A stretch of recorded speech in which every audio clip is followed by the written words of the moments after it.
Yes! I love him so much.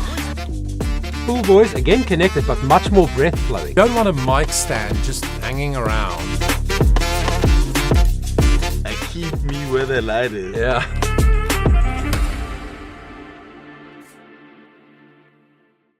What's up, everybody? If you're watching this in January of 2026, which is when I'm filming it, Happy New Year. I pray that this is a good year for you and the people you love, that the dreams and the plans you have will come to fruition, that you will have success in every area of your life. Relationships, your business, if you have business, your work, your finances. Just really hope that it's a beautiful year for you. So, Emma KOK, we are a huge fan of here at the Charisma Performing Arts and Johan Bester Vocal Coaching Studio. You discovered Emma with Voilà. If you haven't seen my analysis of that, you can check it out. It's on my channel. And really started a bit of a journey with Emma from my side personally. Seen her grow from a girl into a young woman. Seen her skill just continuously developing, getting better and better. Her voice getting stronger, because post-adolescence, when the vocal folds are finished growing, then somebody's adult voice, the voice they're going to have for the rest of their life, really starts to find its place and come into its own. And just loved seeing her career go so well.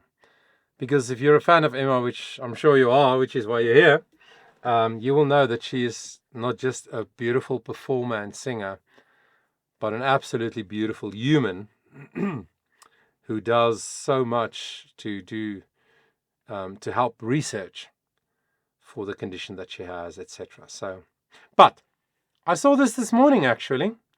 Emma singing, if you're old enough to remember Frozen. It's not that long ago actually, but Frozen, the movie, and it had the massive song, let it go, cannot anymore. When the song and the movie came out, every singer that I coach wanted to sing the song, and it was been sung to death. So it was interesting to me to see that Emma sings Let It Go with André Rieu, and I thought, okay, they're probably going to do a slightly different take on it, which they did. And it was only published like 2 weeks ago. Today is the 12th of January, 2026.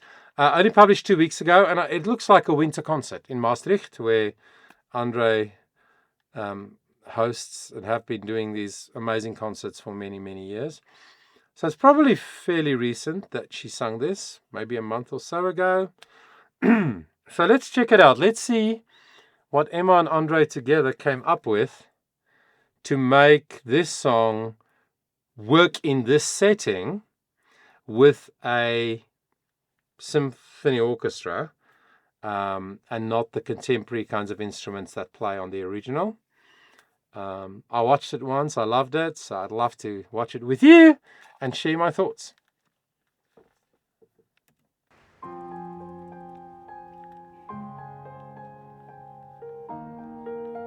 Definitely significantly slower, right?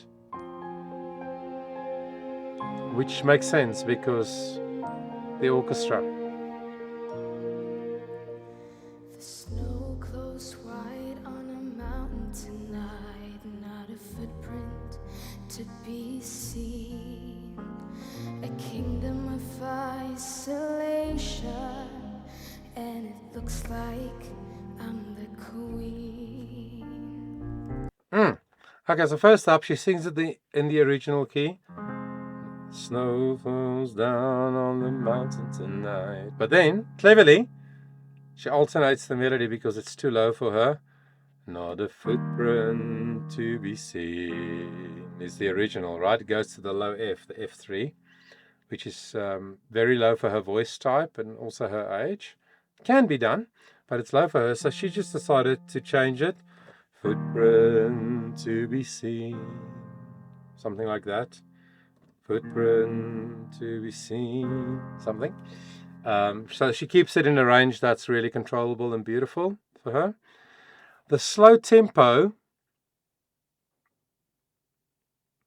almost makes it a bit more dramatic in a sense.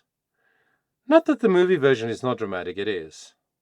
But there's almost, in the movie version, in the original, there's almost an anxiousness about the song. You know, the character in the story, we get it, we understand it. That's why it is at the tempo that it is. This is slower, it feels more intense, maybe, a bit more dramatic, which I love. So let's keep going. The wind is howling like this swirling storm inside. Couldn't keep it in, heaven knows I tried. Again, the slightly higher note. Beautiful. Don't let them in, don't let them see. Be the good girl you always have to be. Conceal, don't feel, don't let them know. Well, now they know. Okay. So what I love about Emma, and I've mentioned that in previous videos that I made on her performances, is that she sings really well. And there are many indicators to prove that she sings well. You know, many people will say, oh, that was beautiful. But it could be a number of things that affected them. Mostly, it is the tone of the voice of the singer that makes people who don't have a lot of knowledge about the voice, but just love music, makes them say, oh, that was beautiful. It's normally the sound of the voice, the color, the tone color, right? So in her case, it is also, of course, a beautiful tone color. But what makes it good, not just pretty or beautiful, one of the main things that make it good is that you can hear every word she says. And I feel like the thing that won't shut up, because I keep talking about it and bringing it up, but it is so important. When you sing a song, you want people to hear the words. Duh, right? But many singers style their vocal delivery so much because they want to express in a certain way that actually means you can't hear the words they say. And to me, as a vocalist and as a vocal coach and as somebody who's passionate about singing, I hate that. I want to hear the words. And what makes us hear the words? The consonants. The n, l, z, g. All those sounds. That's what makes words recognizable. Not a footprint to be seen. It's the n and the f and the t. And those are the sounds that makes the words really recognizable. And also, that makes the word, if you sing it like that, it makes the word more emotive. It makes you feel more what the words are saying when you let the breath, while you sing, flow beautifully through your consonants. And she does that so beautifully. So here we go, chorus. Let it go. Gentle. Let it go. Can't hold it back anymore. Let it go. Let it go. Let it Turn go. away and slam the door. I don't care what they're going to say. And let the storm rage on. The cold never bothered me anyway. Beautiful.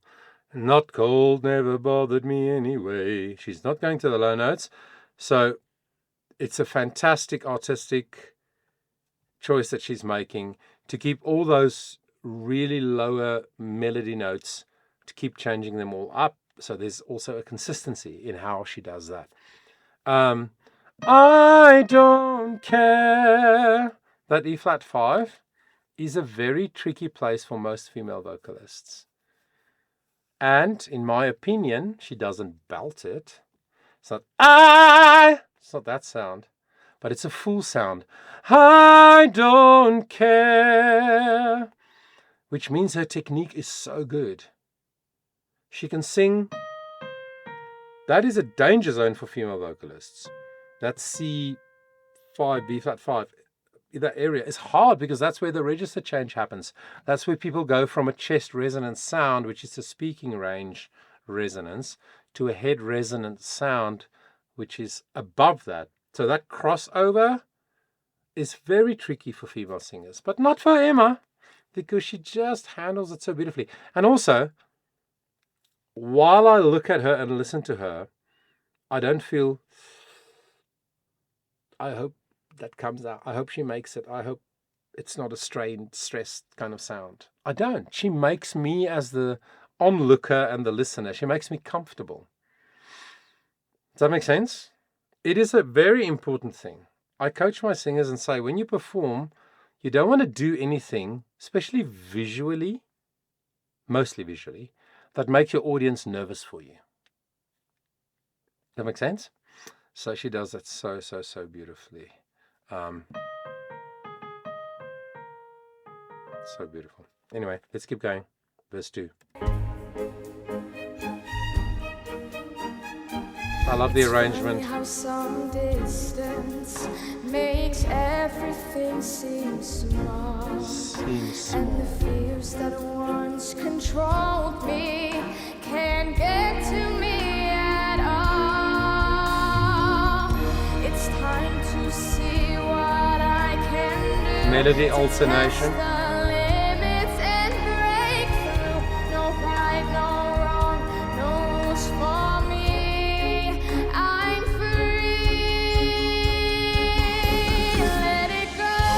Straight in. One breath.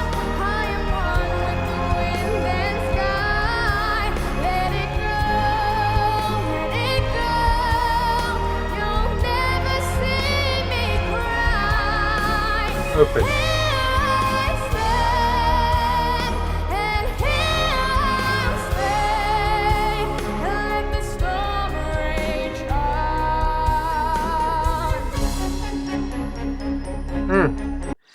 Wow.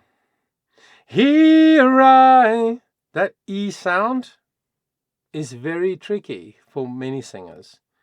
Unless you have great technique, then it doesn't matter where it's soon I'll stand or far away.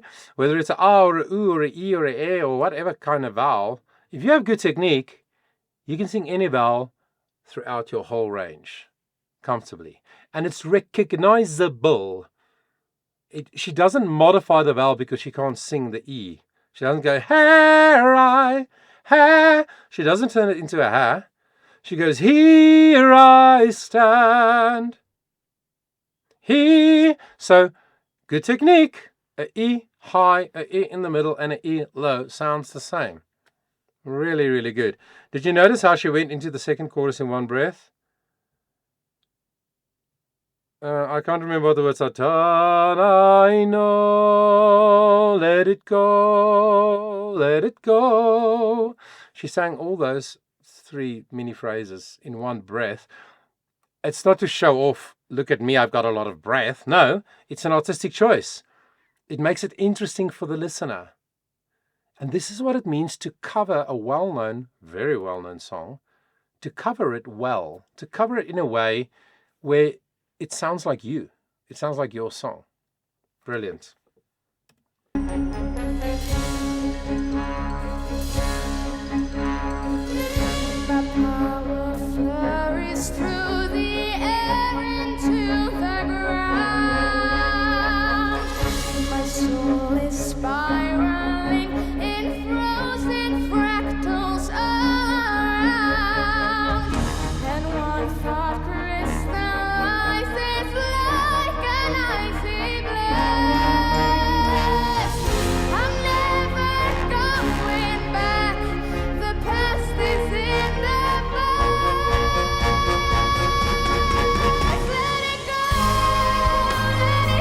One breath again.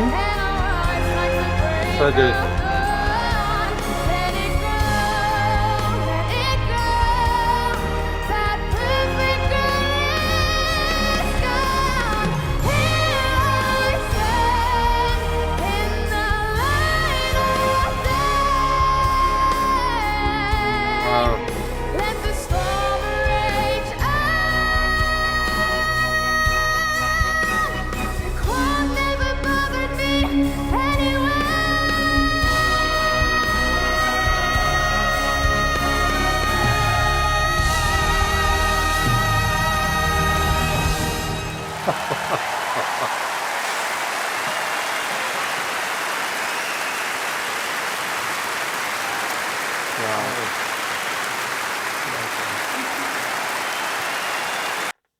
Wow.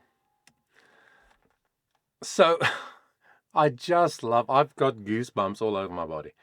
I just love the choices that she makes in terms of changing up the melody, like I mentioned before. But not just to deal with lower notes. She's changed it up in the higher parts as well. But so tastefully done, so beautifully effective. Because you know the song ends, "Snow never bothered me anyway." And she's got, "Bothered me anyway." Whatever the chords are that they put under it.